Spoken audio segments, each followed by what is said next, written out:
لیکن جواب دینے سے پہلے ہم یہ جاننے کی کوشش کرتے ہیں کہ تہذیبیں ایک دوسرے سے مختلف کیوں اور کیسے ہیں۔ ٹارنبی کے ان خیالات کی ایک امریکی ملٹری اسکالر سیموئل ہنٹنگٹن نے قابل قدر وضاحت کی ہے۔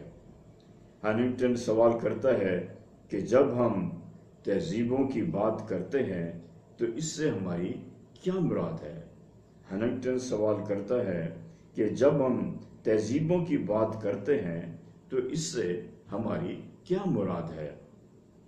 اس کی وضاحت میں وہ لکھتا ہے کہ تہذیب ایک تمدنی وجود ہے جس میں مذہب، گروہ، فرقے، قومیں، زبانیں اور اس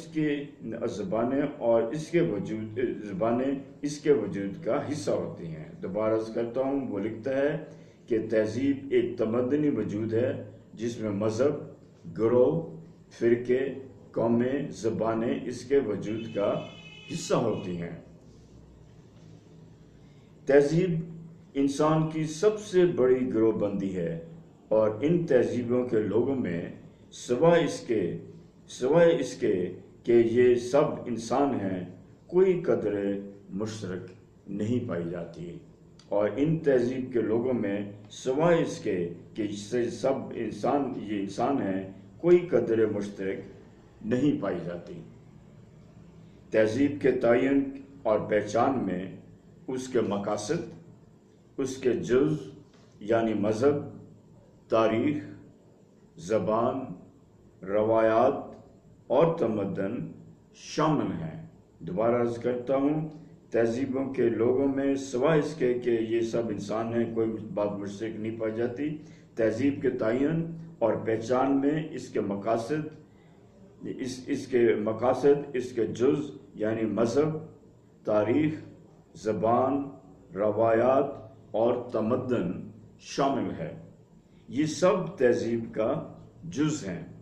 اس طرح کسی بھی تہذیبوں میں مماثلت صرف یہ ہے کہ دونوں تہذیبوں کے افراد انسان ہیں، اور اس طرح کسی بھی دو تہذیبوں میں مماثلت صرف یہ ہے کہ دونوں تہذیبوں کے افراد انسان ہیں۔ تہذیبیں متحرک، ڈائنامک ہوتی ہیں، وہ ابھرتی اور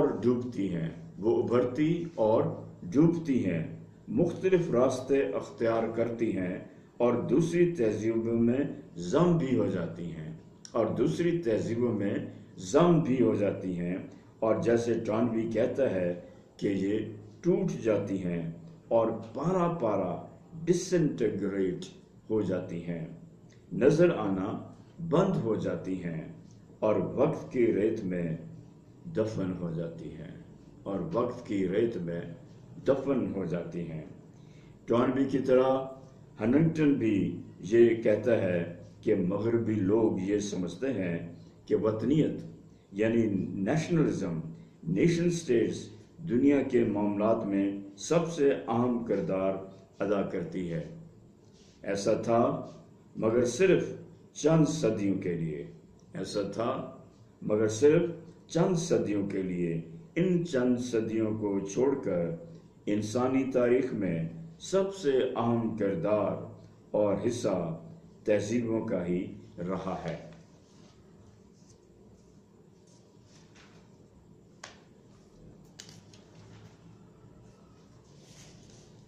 تہذیبوں کا ٹکراؤ، دوسرے الفاظ میں تہذیبوں کی جنگ در حقیقت تہذیبوں کے میمسز کی جنگ ہوتی ہے۔ جس تہذیب کے میمسز پھیلتے چلے جائیں وہ تہذیب ترقی کرتی جاتی ہے، اور جو تہذیب اپنے میمسز کو چھوڑ دے وہ ٹوٹ کر ختم ہو جاتی ہے۔ ٹارنبی آخر میں لکھتا ہے کہ ان موجودہ زندہ تہذیبوں میں تمام تہذیبیں ٹوٹ چکی ہیں سوائے مغربی تہذیب اور اسلامی تہذیب کے۔ ٹارنبی لکھتا ہے کہ ان زندہ تہذیبوں میں تمام تہذیبیں ٹوٹ چکی ہیں سوائے مغربی تہذیب اور اسلامی تہذیب کے۔ اسلامی تہذیب کے علاوہ تمام تہذیبیں مغربی تہذیب میں ضم ہوتی جا رہی ہیں۔ اس وقت مغربی تہذیب کی جنگ اسلامی تہذیب کے ساتھ ہے۔ اس وقت مغربی تہذیب کی جنگ اسلامی تہذیب کے ساتھ ہے۔ مغربی تہذیب کی اس جلغال کا پلڑا بھاری نظر آتا ہے۔ وہ کہتے اس کے مطابق مغربی تہذیب کی اس جلغال کا پلڑا بھاری نظر آ رہا ہے، لیکن یہ تعین کرنا کہ کون سی تہذیب یہ جنگ جیتے گی قبل از وقت ہوگا۔ کتاب کے آخر میں ٹارنبی مغربی تہذیب کے مستقبل کے بارے میں بڑی طویل بحث کرتا ہے۔ وہ کہتا ہے کہ تہذیبوں کے عروج اور زوال کا معاملہ مادی نہیں بلکہ روحانی ہے۔ عروج اور زوال کا معاملہ مادی نہیں بلکہ روحانی ہے۔ وہ افسوس کا اظہار کرتا ہے کہ اس کی تہذیب اپنے آباء و اجداد کے اللہ تعالیٰ کی وحدانیت کے صحیح تصور سے بھٹک چکی ہے۔ وہ افسوس کا اظہار کرتا ہے کہ اس کی تہذیب اپنے آباء و اجداد کے اللہ تعالیٰ کی وحدانیت کے صحیح تصور سے بھٹک چکی ہے۔ اب اس کی تہذیب 17ویں صدی سے قومیت نیشنلزم کے بت کی پرستش کر رہی ہے۔ اس کے بعد اس کی تہذیب میں یہ رغبت ٹیمپٹیشن پیدا ہو سکتی ہے کہ وہ مکمل انسانیت کو متبادل بت بنا دے اور قومیت نیشنلزم کے بت کو چھوڑ کر انسانیت کے بت کو پوجنا شروع کر دے۔ وہ لکھتا ہے کہ ہم بھول گئے ہیں کہ ہیلینک تہذیب نے بھی مکمل انسانیت کے بت یا خدا کو نے بھی مکمل انسانیت کو بت یا خدا بنایا تھا، لیکن وہ ٹوٹ کر ختم ہو گئی۔ اب 2000 سال بعد مغربی تہذیب کا بھی ہیلینک تہذیب جیسا انجام ہو سکتا ہے۔